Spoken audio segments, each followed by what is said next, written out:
Derasnya arus globalisasi kini menjadi tantangan tersendiri, terutama bagi generasi muda bagaimana tetap menjaga persatuan dan kesatuan bangsa Indonesia. Kalau tadi kita sempat membicarakan, kita tidak boleh kemudian memusuhi perkembangan teknologi.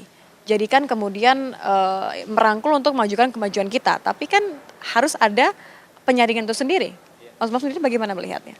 Jadi setelah amandemen atau istilah yang baku itu adalah perubahan Undang-Undang Dasar 1945 mulai tahun 2000, terutama yang paling menonjol adalah distribusi kekuasaan. Kalau dulu kan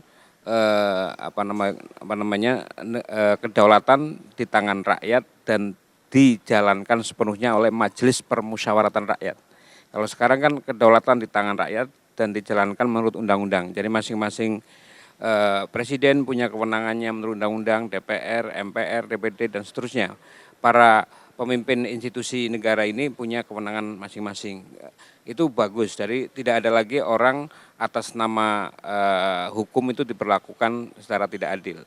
Nah, tentang ekonomi yang tadi kita bahas bahwa derasnya arus investasi asing yang membuat masyarakat Indonesia seolah menjadi penonton di negerinya sendiri, ini yang jadi soal, Mbak, memang.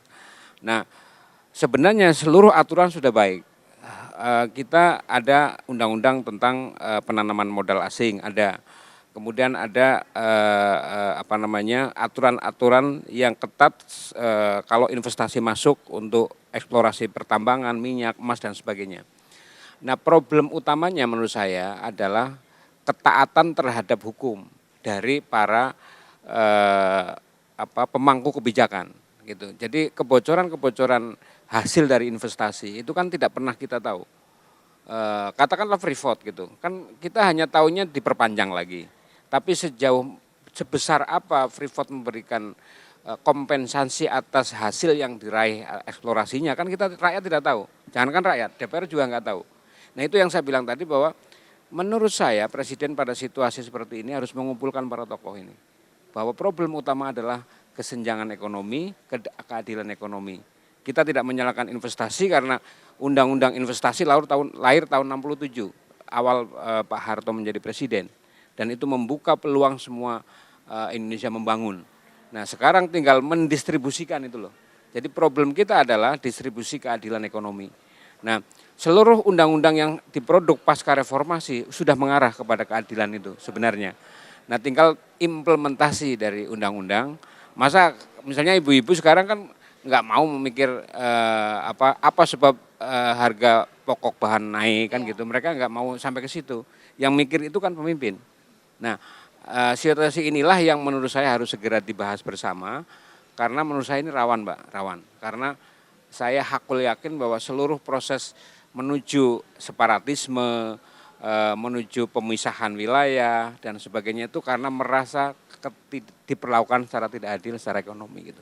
Tapi ada juga unsur lain bagaimana kemudian ekonomi bisa berjalan lebih baik ketika kestabilan keamanan misalnya, bagaimana kestabilan politik di negara kita juga tidak menentu, Pak Nurul. Saya kira pemerintah mengerti ya dan para pembantunya juga mengerti bahwa stabilitas keamanan itu akan mengacu pada stabilitas ekonomi begitu. Namun saat ini kita melihat stabilitas keamanan secara umum fine begitu ya. Hanya di beberapa titik saja bahwa terjadi gangguan keamanan, tapi secara umum wilayah Indonesia aman. Nah, kemudian stabilitas ekonomi ternyata ini juga tesis yang berbeda. Stabilitas keamanan terjadi, tapi kok stabilitas ekonomi tidak. Karena saya katakan tadi bahwa saat ini terjadi misalnya pelemahan ekonomi ya, stagnan ekonomi dan cenderung melemah begitu ya, penyerapan dan sebagainya. Karena kita tahu bahwa di lingkup global terjadi juga misalnya ada devaluasi nilai yuan Cina, membuat semua negara itu kalang kabut karena kemudian menjadi berkompetisi di tingkat ekspornya begitu. Kemudian juga Amerika mengeluarkan satu kebijakan baru, yaitu mereka ingin mengurangi suku bunga sehingga ingin menarik peredaran dolar di seluruh dunia. Itu membuat dolar menjadi begitu melonjak harganya saat ini karena sulit untuk ditemukan gitu ya. Jadi faktor global inilah yang mempengaruhi melemahnya ekonomi di tingkat lokal begitu, di tingkat nasional di Indonesia. Namun juga memang saat ini terjadi penyerapan yang sangat sedikit ya, di bawah 40%, karena kita tahu kemarin-kemarin ini pemerintahan baru masih ada kita ada merger antar kementerian, kemudian ada kementerian baru, kita tahulah bahwa itu perlu waktu begitu. Tapi saya berharap bahwa kembali ke kesatuannya ya, kesatuan dan persatuan. Bahwa apa yang terjadi saat ini, gonjang-ganjing politik dan imbasnya tentu saja ke ekonomi, tidak serta-merta bisa mempengaruhi kesatuan dan persatuan kita sebagai orang Indonesia. Begitu. Jadi kita tahu bahwa pertama kita sedang diuji. Ada keinginan untuk pisah dari negara Indonesia di beberapa daerah begitu. Kemudian juga saat ini diuji karena ekonomi susah, kemudian semuanya berpikir ngapain ya kita punya pemerintah tapi kok nggak ngurusin kita misalnya gitu ya, seolah-olah kan seperti itu, kayaknya rakyat dibiarkan.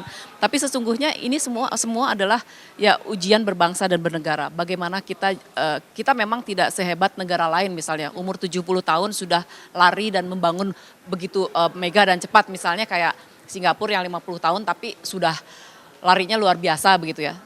Tapi jangan lihat itunya. Indonesia ini saya bilang tadi 17.000 pulau. Singapura itu berapa pulaunya? Tantangannya berbeda. Tantangannya beda. Tak bisa disamakan. Penduduknya 253 juta begitu ya. Kemudian dari segi etnisnya berbeda-beda. Jadi bagaimana mengelola sebuah rumah besar seperti Indonesia tentu saja memerlukan kecakapan seorang leader. Bagaimana dia menjalankan leadership-nya begitu. Dan saya kira pelajaran buat Indonesia untuk membangun demokrasinya menjadi lebih panjang. Amerika aja butuh 100 tahun, apalagi Indonesia. Saya kira begitu. Tapi kita belajar dari banyak negara, mudah-mudahan kita bisa sejahtera lebih cepat dengan memelihara persatuan dan kesatuan sebagai sebuah bangsa yang namanya Negara Kesatuan Republik Indonesia. Karena sesungguhnya perbedaan ini bisa menjadi kekuatan kita dibandingkan dengan negara-negara lain. Kalau misalnya tadi Pak juga bilang seharusnya karena kita begitu banyak orang dari berbagai latar belakang, berbagai ras, berbagai agama, ini kita harus unjuk gigi lebih percaya diri begitu Pak Umam? Iya, kalau saya sih di akhir diskusi kita ya, jadi seluruh yang dibutuhkan manusia itu ada di Indonesia.